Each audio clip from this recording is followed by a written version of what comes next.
बिस्मिल्लाहिर्रहमानिर्रहीम। अस्सलाम वालेकुम। आज मैं आपके लिए पोटैटो नगेट्स की रेसिपी लेके आई हूँ, जिसे हम आलू के नगेट्स भी कहते हैं। बच्चे इसे बहुत ही पसंद करते हैं। आप पोटैटो नगेट्स किसी भी शेप में बना सकते हैं, जो भी आपको पसंद हो। मैं आज आपको हार्ट शेप में बनाना बताऊँगी। पोटैटो नगेट्स को आप मेहमानों के आगे भी बना के रख सकते हैं और टी टाइम में भी ये बहुत मज़े का लगता है। बहुत ही मज़ेदार और डिफरेंट सी रेसिपी है।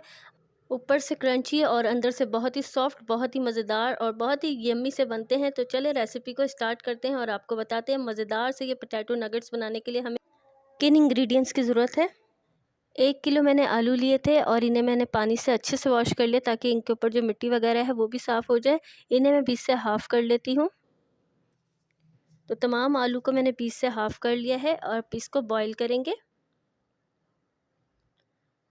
तो सबसे पहले मैंने एक पतीली ली है और इसके अंदर मैंने पानी शामिल किया है। पानी के अंदर मैं डालूँगी नमक, ताकि आलू जब हम बॉईल करें तो इसके अंदर थोड़ा-सा नमकीनपन आना चाहिए, क्योंकि आलू आजकल आपको पता है मीठे-मीठे भी आ रहे हैं, मगर जो लाल आलू मैंने लिया है ये नमकीन आलू ही होता है, मगर नमक ऐड करने से आलू बॉईल करते हुए अच्छा टेस्ट आ जाता है।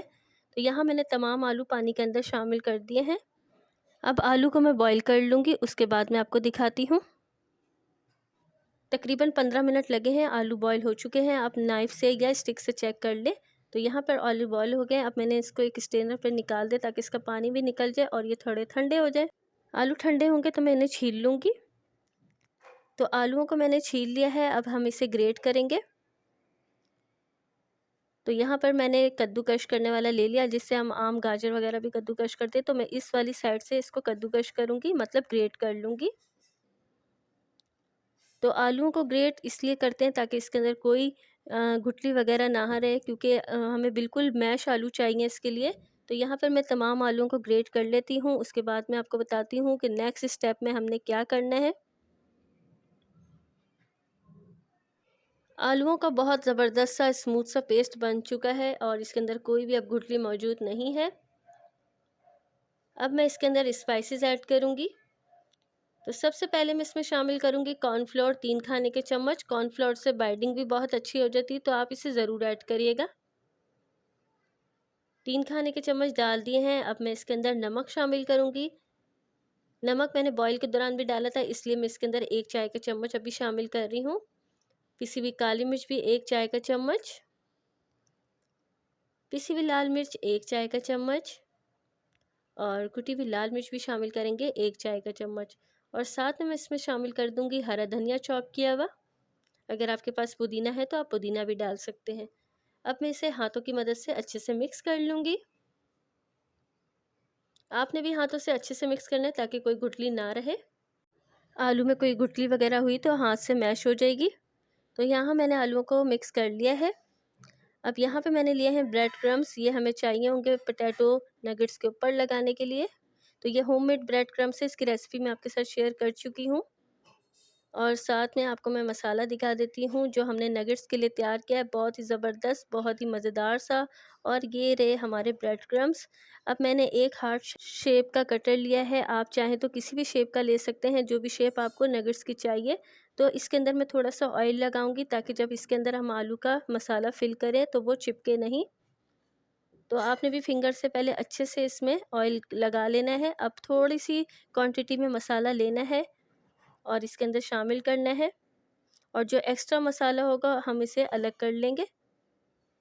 तो देखें, जिस तरह मैं निकाल रही हूँ सेम इसी तरह आप भी इसका एक्स्ट्रा मसाला निकाल लीजिएगा, ताकि एक बहुत ही ज़बरदस्त सी हार्ट की शेप इसकी आ जाए।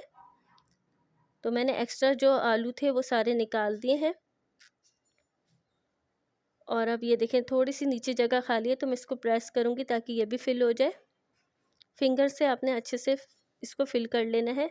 तो अब मैं हल्के हाथ से प्रेस करूँगी, ताकि ये हार्ट शेप का हमारा नगेट्स इजीली बाहर आ जाए और टूटे भी नहीं। तो ये देखें, बहुत ही ज़बरदस्त से हमारा जो एक नगेट्स है हार्ट शेप का तैयार हो चुका है। आप इसे दोबारा से हाथ से भी शेप दे सकते हैं, अगर आपको थोड़ा सा टेढ़ा मेढ़ा लगे तो। तो ये देखें, बहुत ही ज़बरदस्त सा एक नगेट्स तैयार हो गया है। अब मैं इसी तरह का आपको दूसरा भी नगेट्स तैयार करके दिखा देती हूँ, फिर मैं तमाम नगेट्स इसी तरह तैयार कर लूँगी। तो ये देखें, मैं दोबारा बना रही हूँ एक और नगेट्स आपके लिए। तो इसके लिए आपने दोबारा से इसमें ऑयलिंग करनी है। ये नहीं कि सिर्फ आपने एक दफ़ा करनी है, जब जब आप बनाएंगे आपने ऑयलिंग लाजमी करनी है, ताकि ईज़िली हार्ट बाहर आ जाए। तो ये देखिए मैं दोबारा से इसमें आलू की फिलिंग कर रही हूँ।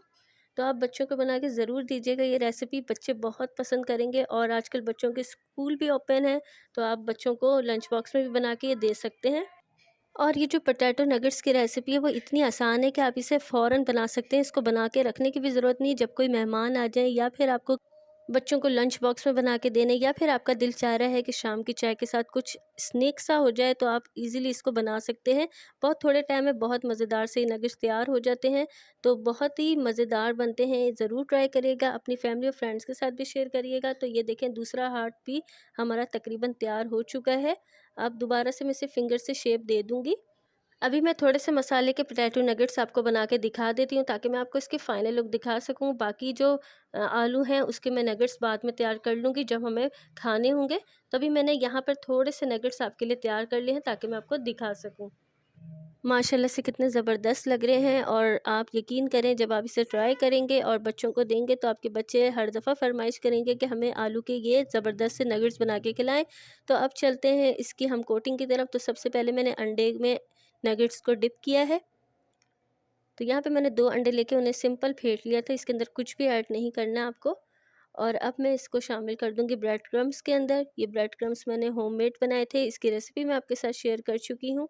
अगर आपने नहीं देखी तो आप मेरे वीडियोस में जाके देख सकते हैं। बहुत ही ज़बरदस्त ये ब्रेड क्रम्ब तैयार हुए थे, लाइट गोल्डन कलर के। तो आपने अच्छे से ब्रेड क्रम्ब इसके ऊपर लगाना है, और एक-एक करके तमाम नगेट्स इसी तरह तैयार करके साइड में रखते जाना है।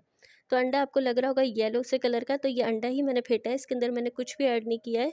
ये एक्स्ट्रा येलो नज़र आ रहा है, क्योंकि ये सब कैमरे का कमाल है। तो इसके अंदर मैंने ऐड कुछ नहीं किया, सिंपल मैंने 2 अंडों को लेके फेंट लिया है।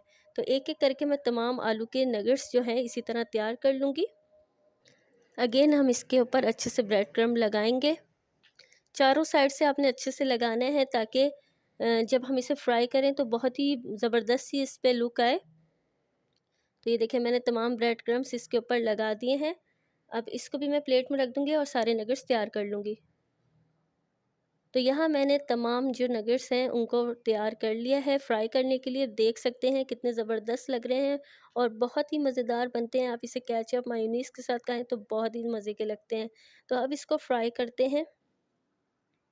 एक पैन के अंदर मैंने ऑयल रख दिया था फ्राई करने के लिए। तो सबसे पहले मैंने थोड़ा-सा ब्रेड क्रम्ब डाल के चेक किया कि ऑयल गर्म हो गया कि नहीं। ऑयल गर्म हो गया था। अब मैं इसके अंदर एक-एक करके तमाम नगेट्स शामिल कर दूँगी, और आँच को आपने दरमियाना रखना है। जब आप ऑयल को गर्म करेंगे तो आँच तेज़ होनी चाहिए, और जब फ्राई करेंगे तो आँच दरमियानी होनी चाहिए, ताकि ये जले नहीं, क्योंकि ब्रेड क्रम्ब्स बहुत जल्दी जलने लग जाते हैं और अच्छा-सा कलर भी नहीं आएगा। तो ये टिप को आप फ़ॉलो करिएगा, जब भी आप फ्राई करें आँच को दरमियाना करें। तो पोटैटो नगेट्स तैयार हो चुके हैं। अब मैं इसको एक स्ट्रेनर पे निकाल दूँगी, ताकि इसका एक्स्ट्रा ऑयल निकल जाए। तो एक्स्ट्रा ऑयल निकल गया है। अब मैं इसको एक प्लेट के अंदर सर्व करूँगी, आपको फाइनल लुक दिखाती हूँ। तो यहाँ मैंने एक प्लेट ली है और एक-एक करके तमाम पोटैटो नगेट्स इसके अंदर शामिल कर दूँगी। बहुत ज़्यादा गर्म है, क्योंकि अभी-अभी मैंने इसको फ्राई किया है।